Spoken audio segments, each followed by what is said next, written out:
St George Illawarra are through to the 2010 Telstra Premiership decider after overcoming a determined West Tigers outfit in a nail-biter witnessed by over 71,000 fans at ANZ Stadium.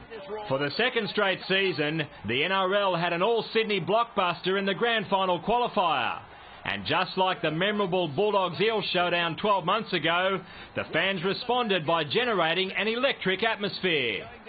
It was then up to the players to do the rest, and Dally M fullback of the year Darius Boyd was the first to dazzle.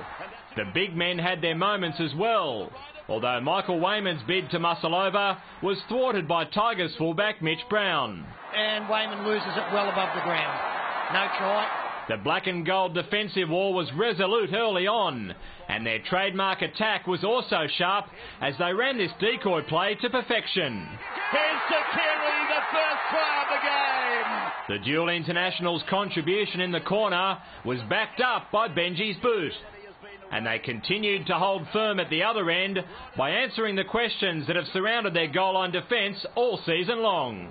Dummy Harvey has a go, and they get underneath him. Did they hold him up? Yes. Robbie Farah took strong exception to some comments apparently directed towards him by the opposition after that try-saver, but declined to make an official complaint when pressed by the officials.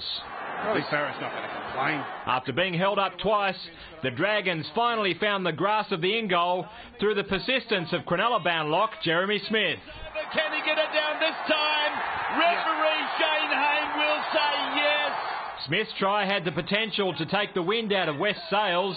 However, they hit back with 5 minutes remaining in the half, thanks to Liam Fulton's refusal to die with the ball. Robert Louis had scored under the dock. That was all that separated these two warring factions with 40 minutes expired. It was 12-6 to the underdogs.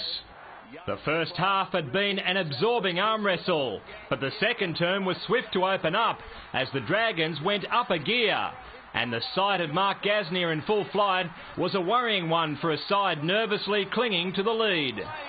With the Tigers' defensive line fully stretched by that long break, a try was there for the taking. Young got it back on the inside, and they're over to score. And the number 5, Jason Nightingale, is the scorer. So this heavyweight contest was all locked up, and that was Benji Marshall's cue to try something different. And Marshall, he puts the speculator back on the ground, and Costigan is there for him. Oh, doesn't he make you nervous? The Dragons again cast their conservative style aside in a quest to split the stalemate. Down the middle, Costigan's there. Young is there. Young gets the ball away. It's gone out to Morris. Morris comes to Zakiri, beats him and is taken on the 10-metre line. Now throw it right. Quick hands to the right.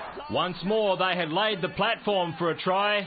However, this time they weren't able to finish off as Gasnier was harnessed close to the line.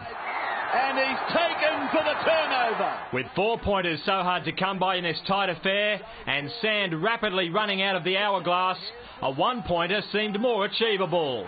And it sails over the uprights, and it's a field goal to Jamie Soward. That put the minor premiers ahead for the first time, yet the victory was far from assured against a Tigers team with the potential to pull rabbits from their hat.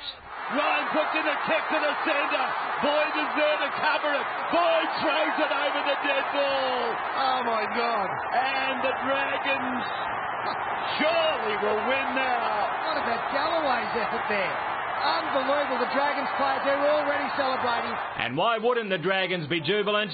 Because the joint venture is through to the big one for the first time since 1999 on the strength of that gripping 13-12 verdict. And that's given Mark Gasnier the chance to run out for a grand final for the first time in his decorated career. It's still surreal now. It probably hasn't sunk in, but, we'll prepare this week, prepare well. And, to our credit, I thought we showed a bit of character there. We were down and we had a lot of possession, but we didn't get frustrated and we stuck to the plan. So it's long-time rivals, the Dragons and Roosters, to fight for Rugby League's ultimate prize on Sunday, October 3, in what shapes as a classic and fitting finale to a magnificent season. David Rollins, Big Pond Sport.